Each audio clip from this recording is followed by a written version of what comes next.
How to check compatibility in a relationship. So how you check for compatibility is by talking. No, but that seriously is a huge way to check for compatibility. Actually have conversations around, am I compatible with this person or not? I think a lot of times people enter into relationships and don't ask questions. We usually will get What kind of questions? Questions that actually are meaningful to your life. Okay.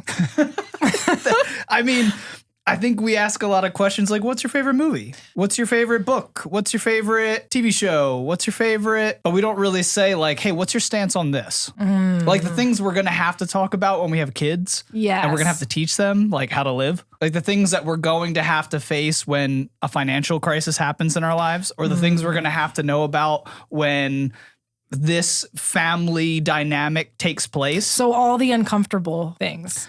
Yeah. And it doesn't have to be uncomfortable when you're searching for compatibility. Yeah. It really doesn't. But for some reason, whether it's fear or whether it's just something in our minds that we don't want to mess up the relationship, we avoid these things until way later in the relationship. And I think, honestly, we could get better relationships if we address these things early on.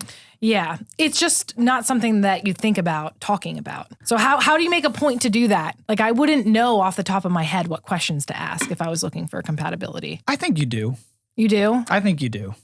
I think you know what questions you wanted to know about from me. Yeah. Maybe you didn't have the chutzpah to ask those questions, but you know what you need. Yeah. You know what you want to know about. But a lot of times we just don't go there because we are taught, I think there is kind of a cultural thing where dating is for fun. Dating is for enjoyment. Dating is for all of these things other than what will actually put us on a trajectory towards a more committed relationship.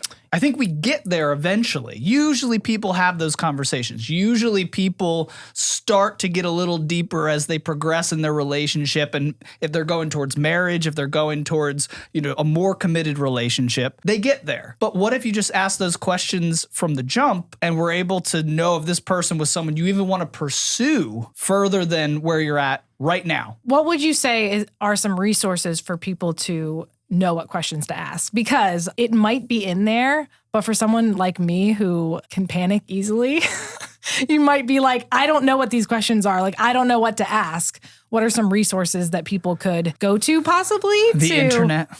Just type into Google and... Like I said, I don't think it's that complicated. Okay. Like, what's your stance on religion? What's your stance on politics? What's your stance on anything? All of the issues, all of the big topics in our culture, ask that of the person that you're dating. Yeah. I mean, it really is a simple thing. And if they're like, oh, I don't know, then they don't really stand for anything. And that's a red flag. That is a red flag. You really should have a person that kind of they don't have to be an expert on any of these things. But hopefully they're not trying to answer the questions to make you happy. Hopefully they're giving you their honest opinion. And if people don't have a stance on something, they don't stand on anything. Yeah. You need a stance to just show what foundation you're standing on. Right. It's really important for someone to know where you're at. Is this person on shaky ground where they're just kind of whatever the water moves them to stand on, they stand on, or they're really onto something solid. Yeah. Where they're like, this is what I believe on this subject. This is what I believe And on why. this topic. This Yeah. is what I believe when it comes to these issues that we will encounter later on in our relationship. I think that's really important that you're like, important. oh, this person's a solid person, not because of what they project or not because of how much money they have or not because of their job and not because of other life circumstances. What they actually believe is what a person is. That's And if really they important. know why they believe those things, then you're going to get to know them even more, and that's going to help you understand who they are.